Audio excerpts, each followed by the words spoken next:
Planet of the Apes. It better not turn out to have been Earth the whole time. 3 astronauts traveling in a state of suspended animation approach their destination after 18 months in a spacecraft flying at the speed of light.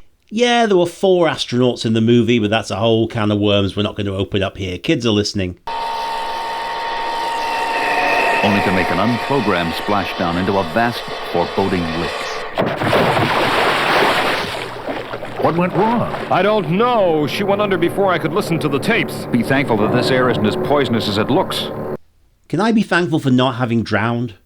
Once we get out of this sinking spaceship, I mean. Gone. We're here to stay.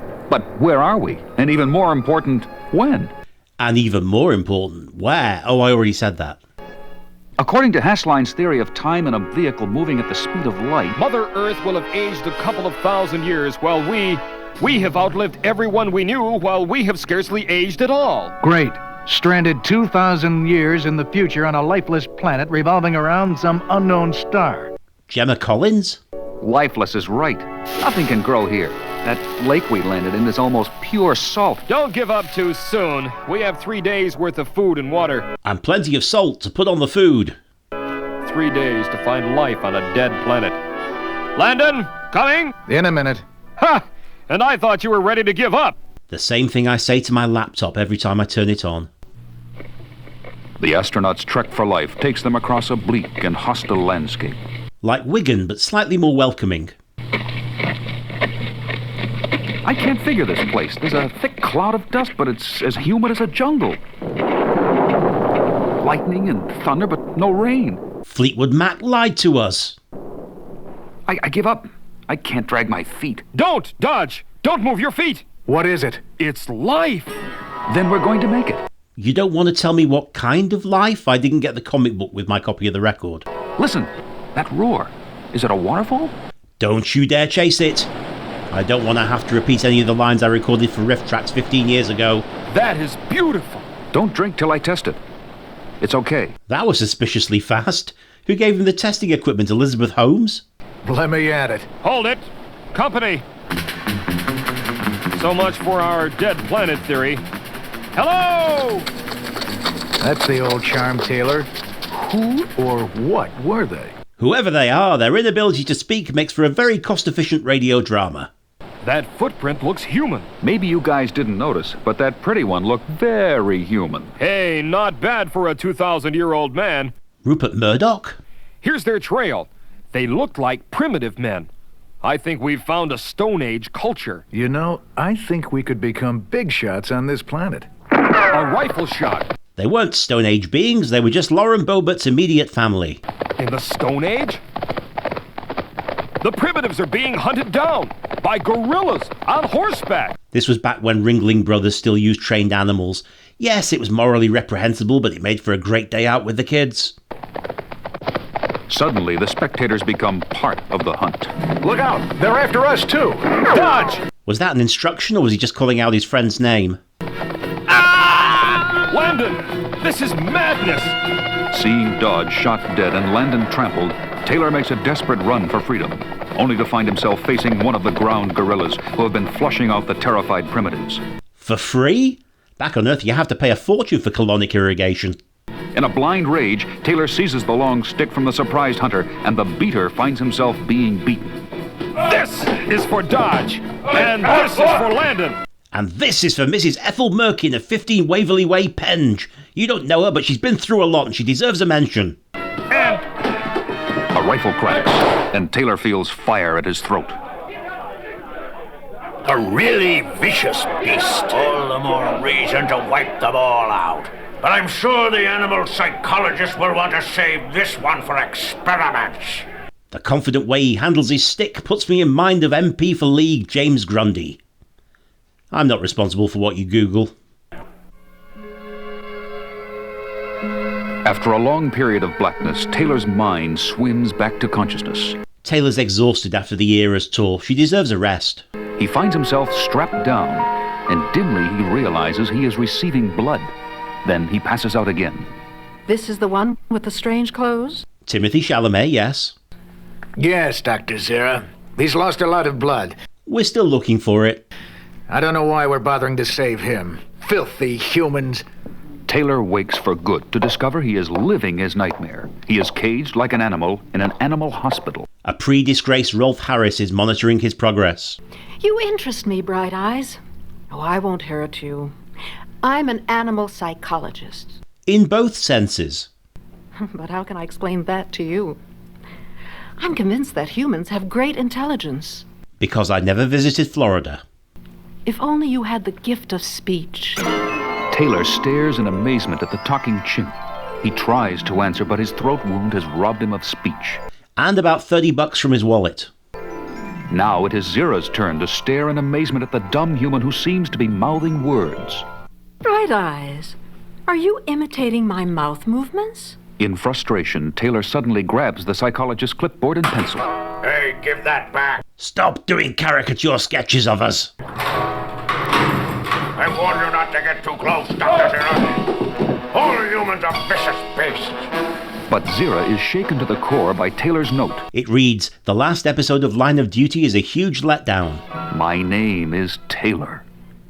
Zira shows Taylor's note to her fiancé. Cornelius, I tell you, he has ape intelligence. A human wrote this? He could prove your theory about a missing link between the lowly human beast and the civilized ape. Yes. Dr. Zaius would have to let me pursue my archaeological research then. Cornelius is basically chimpanzee Tony Robinson. It's a very fine distinction. A writing human. If only he could talk. Meanwhile, Taylor has recovered his self-control. His throbbing erection is no longer quite so prominent. Nova, is that what they call you? Thanks for saving my life. Hey, I'm talking. My voice has come back. Which I could have noted internally, but it seems like a waste given that the power of speech has been restored to me and whatnot. Several days later. We've come for the one called Bright Eyes. It's Taylor, not Bright Eyes. You damn dirty ape. I've told the authorities about your talking trick, Bright Eyes. Now you'll see what comes of being too clever. They'll remove your brain to study it. Don't worry, you'll still be able to enjoy the comedy of Keith Lemon. You might even find this enhances the experience. Suddenly, realizing his helplessness, Taylor struggles vainly. He's strong for a human. But made for a woman. I'd club him, but Dr. Zaius wants him at an inquiry. In collar and leash, Taylor is led through the door of a forbidding inquiry room. Dr. Zira, I can talk. And all of a sudden I have a lot of opinions about chemtrails that I feel compelled to share. Shh, I heard about it. And Cornelius and I arranged this inquiry to try to save your life. The inquiry is a fiasco. In vain does Taylor try to tell his story. I don't know, does he? Are you asking me or telling me? We came from outer space, from a distant planet called Earth. Nonsense. Dr. Cornelius, do you believe this preposterous nonsense? Not entirely, Dr. Zaius, but he does accurately describe the eastern desert region where I made my archaeological discoveries. Your discoveries were scientific heresy. A good Vin Diesel movie? Preposterous. And you have been forbidden to speak of them. I am a fair ape, Bright Eyes, but as Minister of Science I believe in proof.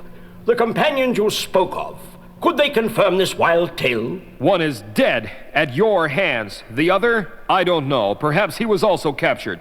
Maybe he got a power record of his own. Have you tried checking the B-side? Very well. Let us see if your fictitious astronaut friend can be found among the survivors of the hunt in which you were captured, Taylor. Taylor, do not antagonize them needlessly. Our careers are in jeopardy and your life.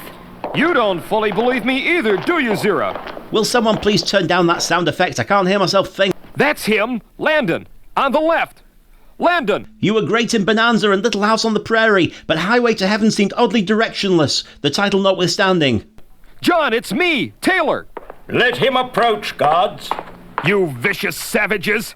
You've removed his frontal lobe. Return that animal to his cage before he gets violent. Beaten and hauled back to imprisonment, Taylor gives in to his despair.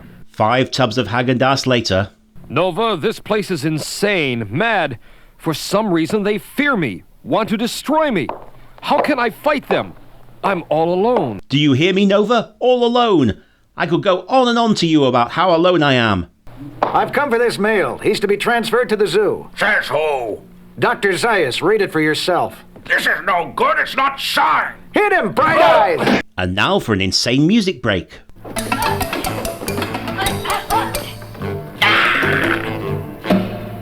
I'm Lucius, Aunt Zira's nephew.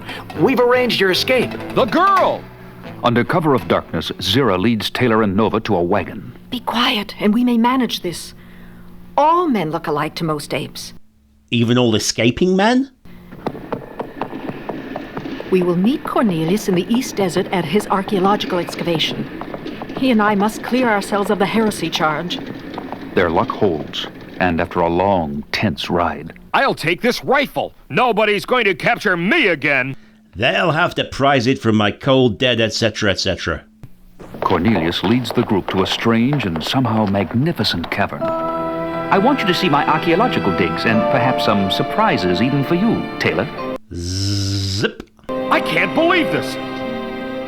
Spectacles, Testicles, wallet and watch. dentures, beautiful silverware. Cornelius, this represents a civilization more advanced than yours. I know. Therein lies the heresy. Our schools teach that the ape evolved from the animal human. You paid attention in school? Nerd! Have they been teaching us lies?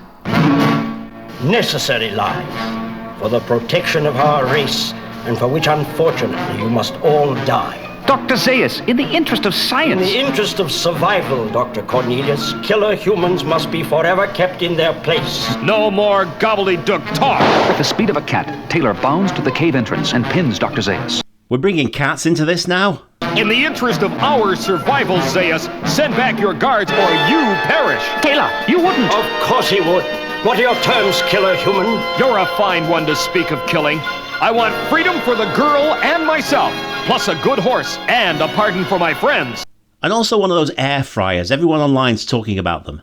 Dr. Zira, I'd like to kiss you goodbye. Of course, Bright Eyes. But I do wish you weren't so ugly. Words spoken by Abby Clancy every night. Am I safe in untying you, Dr. Zaius? I am an ape of my word, but you realize the cave must be sealed up. I can't fight you, Dr. Zaius, but the humans, what will become of them? One word, franchise! They go to meet their destiny. Just hold tight, Nova.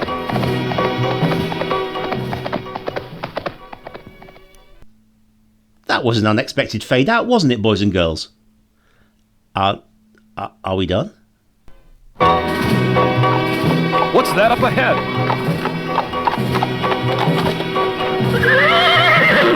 Oh no! No! It's the Co-op Live Arena, and it's still not ready. Nova! Now all the pieces come together. This is my planet Earth 2,000 years in the future, and my civilization destroyed itself. Oh, Nova, Nova, you are what is left of the human race.